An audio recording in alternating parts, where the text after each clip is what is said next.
Good evening, everyone, and welcome to the Afia Sports Review Spot on Afia TV. Of course, the frequencies still remain the same. Channel 254 DSTV, Channel 17 Go TV, Channel 748 Free TV. Welcome, guys. It has been a wonderful weekend, and now we are here yet again with another working week beginning today. Such a very strange day for different reasons, which I will not talk about, but clearly we are here to talk about sports, and nothing takes us away from the sports that we love. Welcome, guys. Hope you're fastened to your couches or your chairs or your stools or wherever it is you are. Your car, obviously, your seatbelt is fastened. I hope so. And we're going to run through what's happening, give you a review of what happened down over the past weekend, the good, the bad, and the ugly as far as the world of sports is concerned. Welcome once again, guys. I am CC Emechebe, popularly known as CC the Rabbi, and I'm not doing this alone as usual. I have a man. Yes, I will be nice. Today is the 20th day of October, so I will be nice. Emeka Madoka, the piece of football. Thank you for having me this evening. It's a pleasure to be here. Yeah, it's great to be here indeed. So we have a lot to talk about today, but so much happened last weekend. We still have some people that are charging up and moving around, walking like peacocks in the office and other parts of everywhere. Even in this place where right now where we are, I think I can detect. I'm seeing a little smirk on your face right there. Yeah. But as well. I mean, if you do well in the weekend, you get the results, and you have the rights to be happy. So kudos to everyone that won this weekend. Yeah, I don't think I could have said that any better. But we'll go straight to the headlines, and the headline news making the rounds starts with the NWFL. The NWFL. Now, this is beautiful news for us because Rangers, the National Women's Football League, Rangers International, now not the Flying Antelopes, but the female team, Rangers ladies, have gained promotion to the second division of the Nigerian top flight, the second division rather, of the Nigerian footballing pyramid, which is the championship, the second tier of Nigerian football pyramid, after defeating Plateau Queens in Jos by 1-0. They were able to secure that, and now they have moved up as the Group A winners of that conference league. Now they are there. They've been promoted to the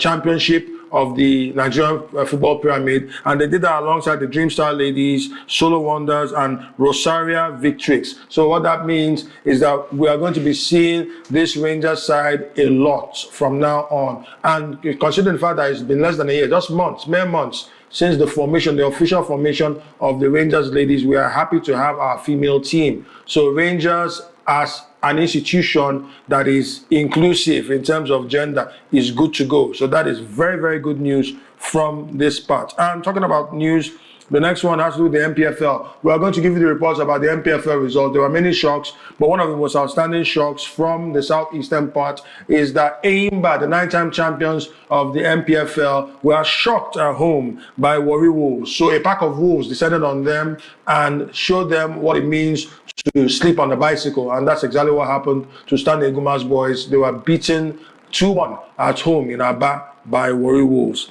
And then, of course, we move to the English Premier League. It still has a Nigerian flavor there because they said the young man who is the nephew of the legendary maestro himself, midfield maestro in the Super Eagles of Nigeria, Austin JJ Okocha, his nephew, Alex Iwobi, who is one of Nigeria's most important players and has been for quite a while, has broken a record officially in the English Premier League. He's become the most capped Nigerian player in the history of the EPL ever since making his debut as an Arsenal player in the year 2015. He's moved on, played for Arsenal Football Club, played for Everton Football Club, and then now he's playing for Fulham. Now, ironically, he broke the record that he shared with Shola Amiobi, the Newcastle United legend that represented Nigeria in the World Cup in 2014. The record of 298 appearances in the EPL. He broke it against his club that he started with, Arsenal, in the 1-0 loss to Arsenal in Craven Cottage. So he featured 299 times, making him the all-time highest appearance maker as far as Nigeria is concerned in the English Premier League. That's wonderful. Now we go straight to the NPFL results of match week 9. There were many shocking results. We're going to read out the results. I don't know, the graphics need to come up right now so we can see results and then read them out. But pending the time the graphics show, there are some results. Some were strange, some were normal, some were just outright shocking. And we look at the results of the NPFL. First of all, let's point out that there are 2 games, 2 fixtures for this past weekend that were postponed because of continental engagements. We will give you more information about that. That is the game between Bendel Insurance and Rivers United, the South-South derby that was meant to be held at the Samuel Imudia Stadium. But you also have Remo Stars, who are meant to play host to Rangers International of Enugu in Abeokuta, pending the time their stadium in Ikene goes through renovation. But because of the CAF Confederations Cup second preliminary round commitments, they were not able to play. But other games played. We had Bayelsa United. Okay, first of all, El Kanemi Warriors beating Wiki Tourists. No particular surprises there. And then we also had Bayelsa United losing at home to Kun Khalifat. Now, that was a big shock because Kun Khalifat are one of the newly promoted sides in the NPFL. Emeka, give us the other results. Another shocking result from another new promoted side was Warri FC beating Kano Pillars at home. A shocker indeed, the Kano derby. The host beating the supposed host. I mean, well, I mean, that was another shocker there. But we also saw games like Ikorodu City. Sorry, let me just get some of those. Ikorodu City, I think you have to point that out because Oga Boys beats the league leaders. Yes, they beat Nassau United, and that was the first defeat for Nassau United in this. And I believe Oga Boys, as they call them, the big boys, are getting their cylinder Oga Boys from last season. Yeah. So that was 2-0 by them. Enyimba losing 2-1 to Warri Wolves, like we pointed out. Still getting some other fixtures here. The biggest win there has to be Niger Tornadoes against Plateau United, 4-0. Yeah, 4-0 more than there. So, then I think, yes, also you have 3SC, Shooting Stars or Ibadan beating Afia Warriors. That 3SC have gone on a very solid run of results. Those are the results, some shocking ones in the years. Nassau United still remain on top of the log with 19 points after 9 games, with 3SC jumping up to second with 15 points, tied on points with Afia Warriors, who are third on the log. But it's a goal difference issue right now. I know that we're yet to see Remo Stars and Rangers play. They will play when the NPFL fixes that match officially. And then Bendel Insurance will play against Rivers United. They'll play when the time comes, because of the continental engagement. But give you an overview of these results. You mentioned we talked about some of the shockers there. Enyimba losing at home, that was a big shocker. To Warri Wolves there, yeah. Yes. Warri FC beating Kano Pillars, that's another shock there. And the 4-0 more in there. Some crazy games that went down this weekend, but this is what we love to say about the NPFL. It's not set and stone by the so-called big teams. Some of them could go into some of these matches and get some big shockers. Like Enyimba getting the biggest shocker of the weekend because nobody expected Warri Wolves to pick all 3 points. But they did, so it's down to the tactics, it's down to the gameplay. Warri Wolves stuck to the T with the instructions of the manager and they got the 3 points. Yes, that's the fixture right there, the results right there. 3SC also getting the job with over Afia Warriors, so a lot of good results going down there. Niger Tornadoes beating Plateau United 4-0 at home. Enyimba, the defeat there, the Wiki Tourists losing to El Kanemi Warriors wasn't a shock there. Many people would have given to El Kanemi Warriors to get the job secured there, and they did. Rangers will still be waiting for their match against Remo Stars, who were in action in the CAF Champions League. So as Rivers United and Bendel Insurance as well. So we're waiting for those key games to be played. Yeah, indeed, we are. We're looking forward to those games. And right now, looking forward to games. We're going to move from the NPFL and then move a little further, broaden our scope and go to the continent because some very, very shocking results came up in the continent. I'm not laughing because I may say this. I'm trying to stifle my disappointment because of what happened. For the laugh. Yeah, no problem. No. I mean, no apologies. No, I'm not apologetic about my laughter. It's just, I don't want anybody to misunderstand the laughter. The truth of the matter is this: we go to the CAF Champions League, and there were some results, very, very interesting results indeed. The results in the CAF Champions League round 2, that is the second preliminary round or stages rather of the CAF Champions League. Kenya Police lost at home to Al Hilal. Monastir lost at home. That was 1-0 to Al Hilal. Monastir lost at home to Kabie 3-0. Then Young Strikers, of course, Silver Strikers, I beg your pardon, beat Young Africans 1-0 in the first leg. Al Ali, nobody didn't expect that. Won Agnoa 1-0 away from home. Stade d'Abidjan lost at home to Petro de Luanda of Angola, 2-0. Then the game against Al Ahly of Tripoli and RS Berkane was postponed. Likewise, Ethiopian Medin and Pyramids postponed too. Then we had Esperance of Tunisia beating Rahimo FC away from home, 1-0. Then Colombe FC and MC Alger could only muster a 1-1 draw. Saint-Eloi, Lupopo and Orlando Pirates. Orlando Pirates were shocked by Saint-Eloi and Lupopo, 3-0. They were thrashed there. And then, yes, a shocker indeed. And Nzingi Hotspur were beaten at home by Simba, 3-0. You know, of course, when you answer Hotspur, you expect what you get. Then Vipers lost at home to Power Dynamos, 2-1. Horoya drew with Asfar 1-1. Then Noahibu drew at home 1-1 with Stade Malien. And, you know, these are the games that went down. But we are going to see that the two other results that I reserved, Black Bulls of Maputo, Mozambique beat Rivers United 1-0 at home. So Rivers United have a faint chance if they play very well, and then welcome them to the Adoke Amesimaka Stadium in River State in Port Harcourt. They should be able to, there's still hope. But not so much hope, I would say, for Remo Stars, defending champions. Remo Stars were whitewashed in Abeokuta by Mamelodi Sundowns, the 14-time champions of South Africa and one-time champion of the continent, the CAF Champions League. They were mauled, battered, bruised, annihilated.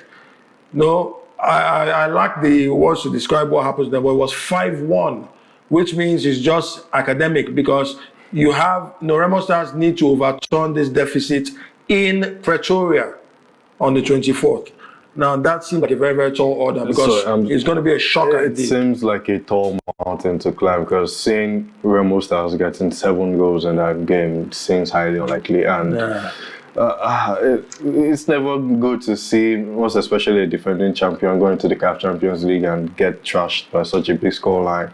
Like we said, there's still a glimmer of hope for Rivers United to overturn the 1-0 deficit over the Black Bulls, but this is a mountain, a really big mountain for Remo Stars. It is a mountain indeed, yeah. It will take a sheer miracle for them to overturn this 5-1 deficit into something extraordinary. I know what hurts me the most, the fact that they stained our white, considering the Amapiano Derby undertone there. Now South Africa have another bragging right. And you can rest assured that when they welcome them to Pretoria, remember this stadium, the stadium in Abeokuta was just about 10,000 capacity.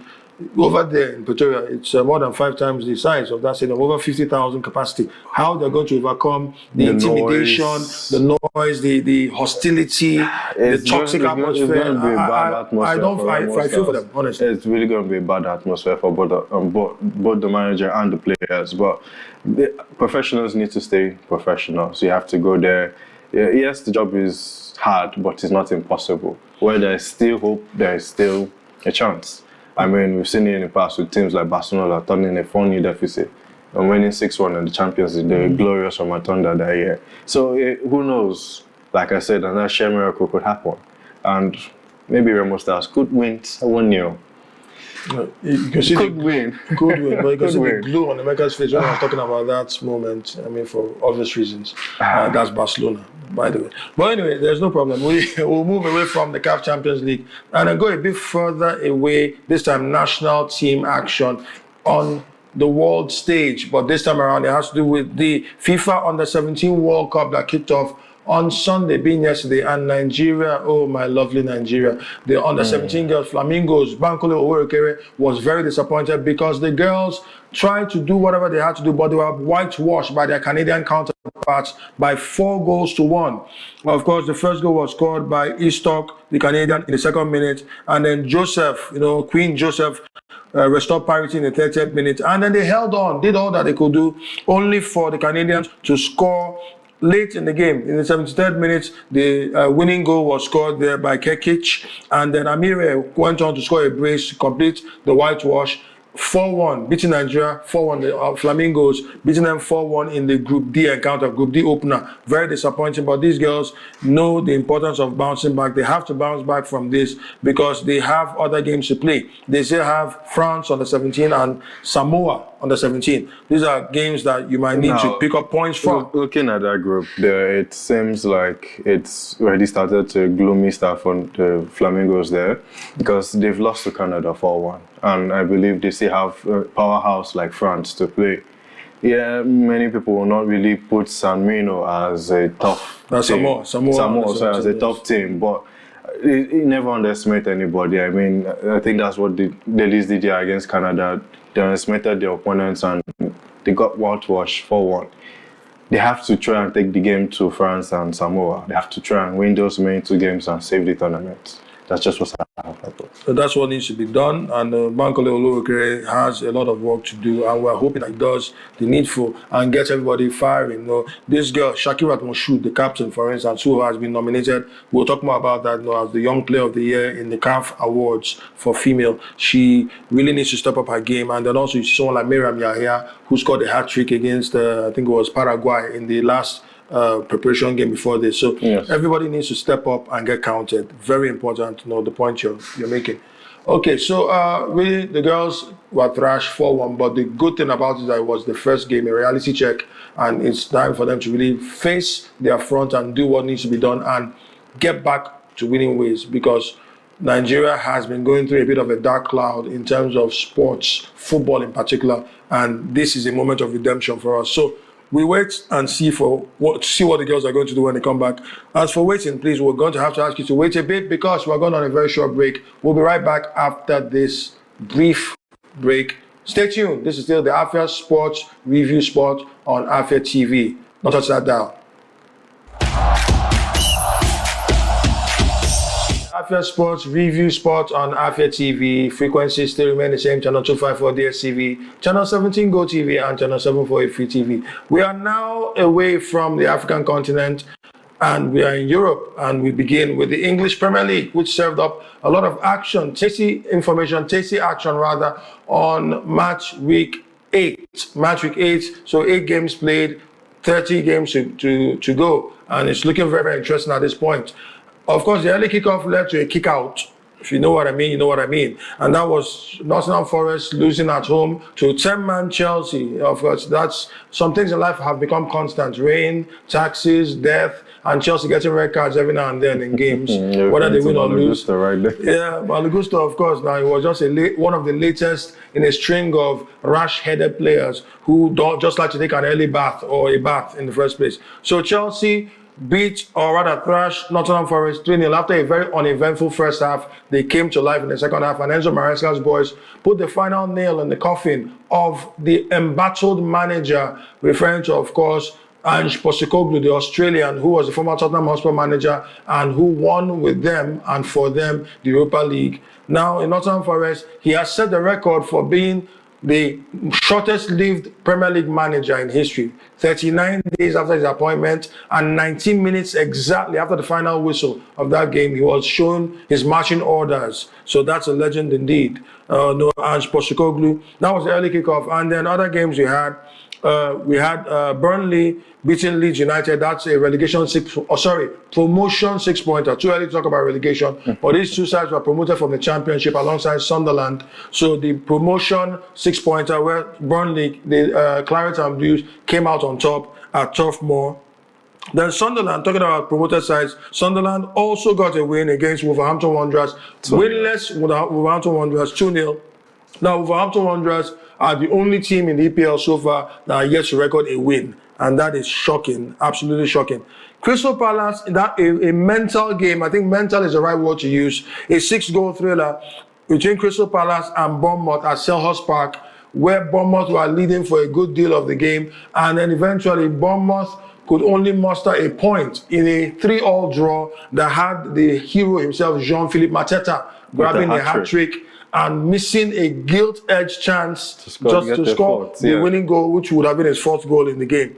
Then we also had Brighton and Hove Albion beating Newcastle United a Danny Welbeck brace, of course, putting Newcastle to the sword, and Voltemade, the new striker for Newcastle United, scoring his first goal away from St James's Park. Then we had Manchester City beating Everton 2-0. I mean, who else is saving Man City offensively now? Other than the Viking himself, Erling Haaland, 2-0, bringing his tally to an incredible 11 goals in 8 Premier League appearances. Unstoppable, that's what he is at the moment. I'm talking about unstoppable. On the top of the log, we'll get to that in a bit. Referring to Arsenal Football Club in the London Derby, a ground where they had struggled in the last 2 seasons, Craven Cottage, picking just 1 point from 2 games. They got the maximum points thanks to the goal scored by Leandro Trossard, 1-0. And that marks a very, very solid start for the Gunners, which put them 3 points clear at the top of the log. And they were comfortable with those 3 points because the other game that transpired, apart from the Tottenham Hotspur game where they lost at home to Aston Villa, was Liverpool against Manchester United. Manchester United shocked Liverpool and blew them out of the water in the Northwestern Derby, and Liverpool are wondering what went wrong. 4 consecutive defeats under Arne Slot. It's not happened before. Now it's happened for the first time. 3 consecutive Premier League defeats, having lost to Crystal Palace at Selhurst Park, Chelsea at Stamford Bridge, and now Manchester United, unlikely hero Harry Maguire grabbing the important winning goal, and becoming a hero at Anfield. This was simply something else. Mbeumo scoring against Liverpool in the first goal, and they stretched on till late. Chiesa came on, and then he scored what they hoped would be the equalizing goal. But in a game that had a lot of wretched performances, because many of the players that had a wretched performance in that Liverpool side, Isak was just wretched. Mohamed Salah, if Salah plays well, Liverpool plays well, and we all saw what happened there. Van Dijk just had an totally off game. Konate as well. No, Konate was the best defender. He was the best defender, but and that tells you a lot. That tells you a lot about Liverpool's defense. Yes, the point of correction there was actually Gakpo that got the equalizer. Oh, sorry, Gakpo got the equalizer, but it was Chiesa gave the assist. Yes. There was kind of a mismatch there actually, because given the beginning of the match, Liverpool actually started off that game decently well. They were attacking, they were getting into the final third. It's just the final passes they were not getting. They were not getting the direct passes into the net. Mixed match. They got a 1 goal down early. Mbeumo getting the early goal there, the Cameroonian. Good and fine. After that, they seem to have gotten some control over the game. They have built themselves back into it. Gotten the equalizer in the second half. Everyone thought, okay, this is now where they go into pole position, they go into prime position and get the all-important 3 points. Then comes a header from the most unlikely man on the pitch, Harry Maguire, to get the winning goal. And bit of unfortunate luck for Liverpool. Gakpo couldn't get his second there because he had actually hit the bar late on in the game, and that could have gotten them a draw. But kudos to Manchester United. The Boy Scouts actually have proven that they're not Boy Scouts anymore, and I'm happy for them. 2 wins in a row. We hope that Amorim and his boys can actually muster more of these wins. Now, there are 2 things I want to point out from this game that are disturbing for a neutral footballing fan. First of all, we talked about the abject performance of Mohamed Salah. I won't even talk about double. Should we double? No, there's no such as 0010. No, but we're getting close to something. We're getting close to something like 0010. We invent it. No, we're looking at you, Kekes. Sorry, we're looking at you. What's his name again? Verts. No, unfortunately, I mean, we need to have content. I mean, he has a teammate who's about to join him as well. Isak. No, Isak may join him, but they need to be very, very careful. Now, offensively, I'm looking at some of Salah's numbers in that game. Salah had a very poor game based on his high standards. Yes. You're looking at, of course, no goal, no assist, no expected assist, just 1 big chance created in the game. 1 big chance that Salah created. You're looking at 4 key passes. Now, half of his crosses were accurate. He had 4 crosses, 2 accurate crosses. Then the only 100% statistic that worked in his favor was passes in his own half.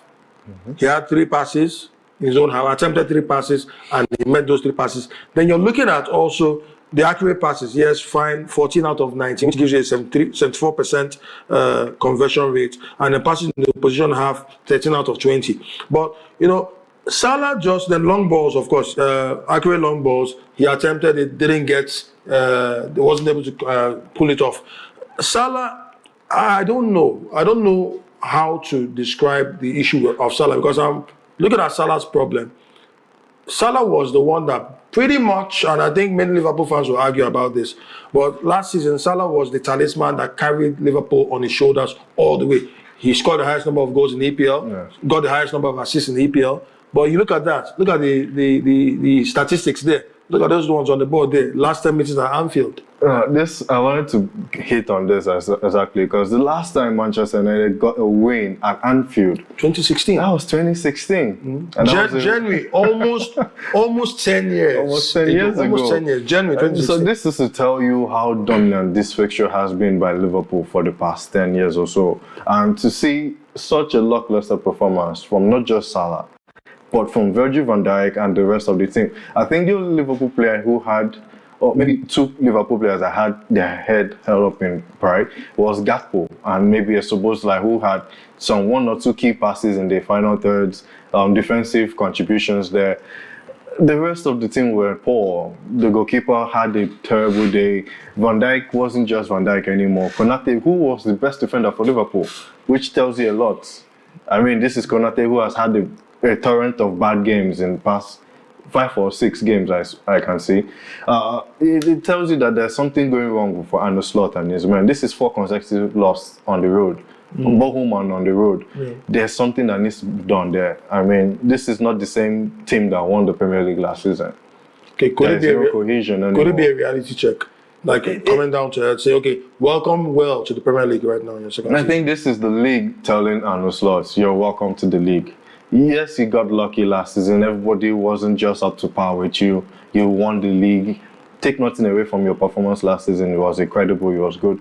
But now we're giving you a reality check that you don't just come and dominate the league like that and have it your way. This is the life of Premier League. You're going to have horrible games and you're going to have games that you wish to regret. Or you look back and you just, I wish we didn't have this game. Okay. And that Manchester United game is one of it. Well, there's one other thing I want to say before we move to the Arsenal game very, very quickly. What does this recent spate of performances from Liverpool say about their mentality? Because, Liverpool were being accused and mocked. No, not mocked, because, I mean, if you're getting results, the mockery is baseless. But they were getting the results. They were being insulted, yabbed, let's put it that way, like we say in this part of the world. That they are last-minute winners, always grabbing a winner. They always pull out some last-minute winner. Yeah, last-minute FC, exactly. That's one of the things. But somehow it's come back to bite them because these three defeats in particular in the Premier League, let's put aside Victor Osimhen's goal, the penalty in the Champions League for Galatasaray. Now, these 3 wins, all the winners came late in stoppage time of 90 minutes. All the winners. Well, so, I mean, you reap what you sow. You're doing it to others, and I mean, this is karma saying its way of what goes around comes around. You kept on winning late against other teams. It's your turn to finally taste your own medicine. Okay. And Liverpool are really taking it hard because they've had 4 defeats on stretch, and 3 of them are in the Premier League, and they're all 3 late winners. So if you are going to be scoring the late winners, be prepared to receive some late winners as well, because it happened in Crystal Palace, Chelsea, and now Manchester United. Okay, I guess they're going to have to listen and do something about that. Fix it. If you ain't fixed, don't broke it. If you ain't broken, don't fix it rather. But exactly. Come on, I think something needs to be fixed. And talking about fixing, I think Arsenal have fixed 1 or 2 little things, issues in their team. And if you check the honors, that win at Craven Cottage was Arsenal's first win against Fulham at Craven Cottage in a very long time. In fact, since Fulham got promoted. Yes. Now, Fulham got promoted 2 times. The Arsenal faced Fulham since their promotion after a lengthy period out of the Premier League. Yes. They could muster only 1 point against Fulham, and many would say that the results at Craven Cottage had a way of affecting Arsenal's title charge in the last 2 seasons where they were runners-up. But what I want to point out is this. What does this say about Arsenal's... I know it's still too early, 8 games played, but what does the fact that the last 3 consecutive games in the EPL for Arsenal Yes. have been against teams in the exact same fixtures that they have struggled against over the past 2 consecutive seasons. For instance, they just beat Fulham, where they managed to get a point, like I said, in the last 2 games at Craven Cottage. Before then, they beat West Ham United at the Emirates Stadium in London Derby, where they had lost the last 2 consecutive games. And then they beat Newcastle United coming from behind to win them at St. James's Park, which a place where they have lost in the last 2 games. So what does that say? Coupled with the fact that Arsenal have the best defense, 3 goals conceded, 15 goals scored. They are defending very, very well. What does that say about their mentality? I'm not going to talk about title credentials now. It's too early. But the mentality, what does that really say about Arsenal's mentality now? Well, when you look at Arsenal, you're looking at a side that building up from 3 seasons of finishing second in a row. They have this mentality of never say die. They take in the Rangers and logo and say that's what we're going to live by this season. They look at, yes, they lost to Liverpool 1-0 there. But ever since that defeat, they've looked like a well-oiled engine team that is not looking back. The defense looks solid each game that they play. I mean, you have a plethora of defenders there. You have Mosquera, you have Hikampe, you have the 2 best centre-backs in the league so far this season in Gabriel and Saliba, who look like they're not going to give away any goals anytime soon. And that's not just what Arsenal is about. It's not just about the good defending, because you have Calafiori coming off from the defense into the attack, scoring goals, giving assists. You have Timber contributing goals as well, and assists. Then you look at the midfield, where you have the likes of Declan Rice, Mikel Moreno, you have Zubimendi stepping up to score goals. The attackers, Trossard getting some goals in recent. Obviously, the 1-0 victory accredited to him. Of recent, you've seen Martinelli getting some goals. You've seen Gokres, yes, he's not really hit life as he wants to hit it in the Premier League. Well, he's been a monster creating the chances for players. Yes, he's been creating chances for others, and he's got a few goals for himself there. Saka has got a few goals as well there. So this is a team that looks like they're well focused, they're well oiled, and they look like, okay, we have an objective here. Yes, it's too early to shout that they're going to win the Premier League. Yes, it's 30 more games to go, but they're on the right path right now. They're the most informed team in the league right now. Many neutrals and many rivals will not want to swallow that hard pill, but that is the fact. Arsenal are the most informed team in England right now. And they are still continuing their dominance in the Champions League as well, because they're still yet to lose in the Champions League as well. And yet to concede a goal in the Champions League. I'm getting to that in a bit right now, just in a few seconds right now. How underrated are these 2 players for Arsenal? There are 2 players for Arsenal who are... How good are these players, or are they underrated? I'm referring to, first of all, since we're talking about defense, David Raya. Arsenal have conceded just 3 goals in all competitions, all in the Premier League. The goal that was that free kick scored by Dominic Szoboszlai, yes. The goal scored by Erling Haaland, yes. And then, of course, the goal scored by Walter Madden. Only 1 goal from open play in all these things. So let's put that into consideration. That's what Arsenal has considered. Now, that means that the Raya has 5 clean sheets already in 8 games, which is massive. Then you look at someone like Leandro Trossard. I checked something there, and I found out Leandro Trossard is the only player in Arsenal this season that has scored in every competition. He scored in the Premier League, he scored in the League Cup, and then in the Champions League. So how underrated are these players, and just how good are they vis-a-vis the way people underrate them? When you look at Raya and you look at Leandro Trossard, yes, I would say Leandro Trossard is underrated. Many people don't rate how good he is, because he might not be scoring the most spectacular of goals like many neutrals will want him to score. He might not be the one to score the 40-yard screamers and all that. But does he score goals? Yes, he does. Is he consistent? He is. Does he get important goals for this team? Yes, he does. He's a very crucial part of that team. And I mean, take a Trossard out, yes, you might say you have a Martinelli and some more people that will come. But when you're looking for clutch goals, there's only one name that comes into head, because Leandro Trossard always scores clutch goals. Mm-hmm. And to underrate a player like that means you just don't value what this hand has to offer. I mean, this is a consistent player. For the fact that he's consistently banging in the goals, you have to rate him more. Raya speaks for himself.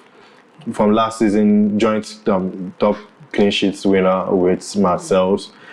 He's not a new cat when it comes to keeping clean sheets in the Premier League, so I don't believe he's underrated. If anybody underrates him, I think that's just people's personal opinions. Oh, pettiness coming in there. Anyway, people will be petty, but I mean, it is what it is. Okay, so we move straight to the Spanish La Liga. It's getting very interesting because next weekend, the 20th, actually this weekend, what am I saying? Yeah, next weekend actually. We're going to have the El Clasico, the first El Clasico of the season at the Santiago Bernabeu, where I say Liverpool, where Real Madrid will be playing host to Barcelona FC in a bitter rivalry that has existed for a very long time. Taking into fact that Hansi Flick is going to be yeah, we'll get to that in a bit. But, you know, first of all, the preparatory games before the El Clasico involved derbies. Real Madrid got a win, a very, very crucial win that made them climb back to the top of the log in the Spanish La Liga when they traveled to play against Getafe, their Madrid neighbors. It was Kylian Mbappe scoring his 11th consecutive game. The guy just can't stop scoring. Kylian Mbappe, who is on fire at the moment, and they had to do that to keep the pressure, keep Barcelona under a bit of pressure, because Barca had to do it the hard way in the Catalonian derby against Girona, where they came from. They didn't come from behind. They worked hard. No, they didn't come from behind. No, they worked hard to get the goal. It was a case of Pedri got the first goal. Yes, and then they equalized through Asuriso. Then late drama from Ronald Araujo. Almost the last kick of the game, Ronald Araujo. I remember that. Which many people don't remember that he actually started off his career as a striker before opting to switch as a defender. Like many defenders that I know who did that. So seeing him score such a clutch goal wasn't really new for many Barcelona supporters and many neutrals, because back before he joined Barcelona, we've seen him score some really clutch goals before. And now, when the window is showing why he was once a striker. Yes. So you're looking at this, and there are some things I'm checking. Anyway, it's still too early to talk about the Clasico. Yes. It's going to be this coming weekend. But Madrid had a major injury scare there, and that's David Alaba coming off, essential to replace him.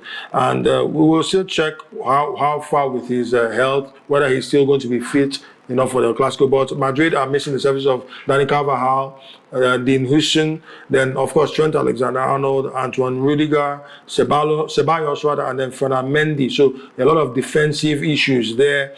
But Barca have their own issues too. Barca did not play with some key players. Dani Olmo was not there, he was absent. Lewandowski out as well. You're looking at, Ferran Torres as well coming into the injury list there. Yeah, these are Juan Garcia, Ter Stegen is still out. Gavi, you didn't mention. Rafinha. Also, I was about to give you a bit of update, because that update just came in this afternoon. Yes. That Barcelona have worked on the injury of Rafinha, which they are going to be leaving him out for the Champions League game against Olympiacos. He'll be fit enough to play the Real Madrid game. Tentatively. So fingers crossed for Barcelona supporters there. The injury of Rafinha might come to an end before the Clasico. Okay, so what Barca are going to have to do is they are going to have to pray very hard, because the forward line that dismantled Real Madrid last season 4-0 in this same fixture in El Clasico is somewhat absent. Now, what is almost certain, depending on the Champions League game against Olympiacos, is that Lamine Yamal is going to start that game. But Lewandowski is out. He's injured. That's his left thigh injury. Rafinha, just like Mecca pointed out, there's a possibility that he may be there. Now, these were the three players that scored. Lewandowski grabbing a brace, and then Rafinha and Lamine Yamal compounding the woes of Madrid in that El Clasico where they lost 4-0 at the Santiago Bernabeu. So that's very, very important to note. We will see how that pans out. We'll be right back after this short message as we bring this show to a gradual close. Don't touch that dial. Don't do it. Don't do it. No. I know you're trying. Don't. There's still a lot to talk about. We'll be right back in a jiffy.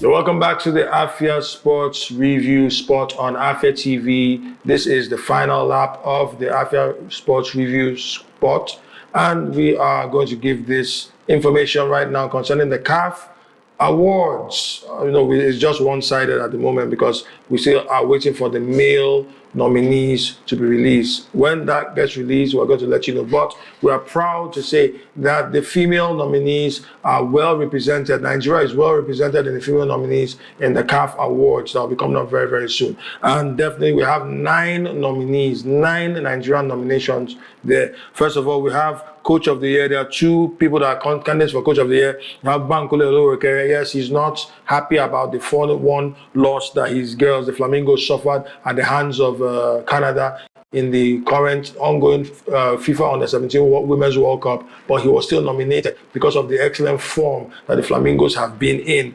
Then talking about the excellent form, we know that Mission X was accomplished by the manager, Justin Madugu, who was the manager of the Super Falcons of Nigeria, led them to success in Morocco, where they won a 10th WAFCON title, Women's African Cup of Nations. So he is also a nominee of the Women's Coach of the Year. Quite strange. 2 men as Women's Coach of the Year. Well, it is what it is.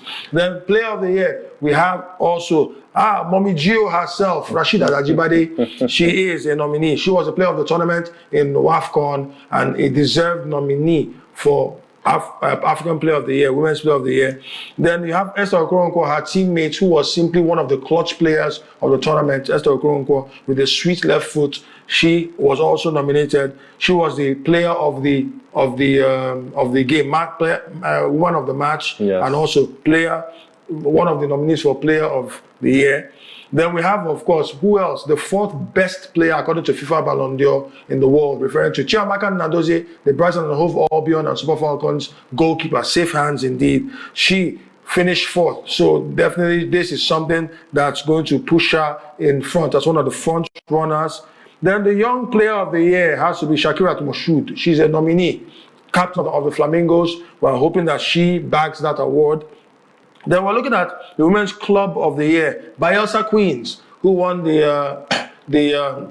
NWFL and sealed things and were very, very solid throughout. Bayelsa Queens. And then we have the Women's National Team of the Year. Naturally, you have Nigeria, the Super Falcons of Nigeria, the senior women's side, and then the Flamingos of Nigeria, the under-17 side. Those are 9 award nominees. And one thing is certain, Nigeria is going to win a good, sizable portion of them, if not all. Amen. Vibes and inshallah again.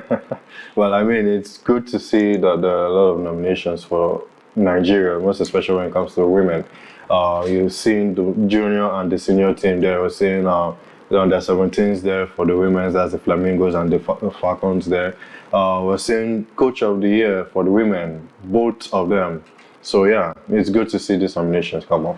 Okay, so talking about that, we are going to end with something that's coming up. Since America talking about coming up, but something that's coming up this November, this December, but the nomination forms have been opened from the 15th of September to the 1st of November, and that has to do with my Enugu story. My Enugu story, a letter to my hood, to my motherland. Now, who can participate in this? Anybody who's above 18 years of age and has grown up or grew up in the southeast, either Imo, Abia, Ebonyi, Enugu, or Anambra, and is currently living in the east or in Nigeria or abroad. But the ethnicity doesn't matter. You could be from any part of the country as long as you grew up in the southeast. So that's what you're looking at. The prizes are 500,000 naira for the winner. First runner up 300,000 naira. Second runner up 100,000 naira. And then the most engaged post on socials is 100,000 naira. So how do you submit? You upload your entry at Afia Homecoming. Now, the entries have been in the form of either writing, photography, videography, creative arts, and music. So upload your entry to Afia Homecoming .com/myenugu-story and then post on your social media page, tag Afia TV official and Afia Homecoming. Then state the Southeast state you're representing, and then qualified entries will be posted during the Afia Homecoming on the website. Well, that's the size of the package. Thank you, Emeka Madoke. We really appreciate that. It's been a pleasure being here. Thank you, the floor managers. Thank you, everybody, the MCR, PCR, everybody who's been part of the success of this show. We'll do this again on Thursday where we have the Afia Banter Box, and it's going to be bloody indeed. But till then, remain blessed. My name is Sisi the Rabbi, and I'm signing out. Have a blessed week ahead.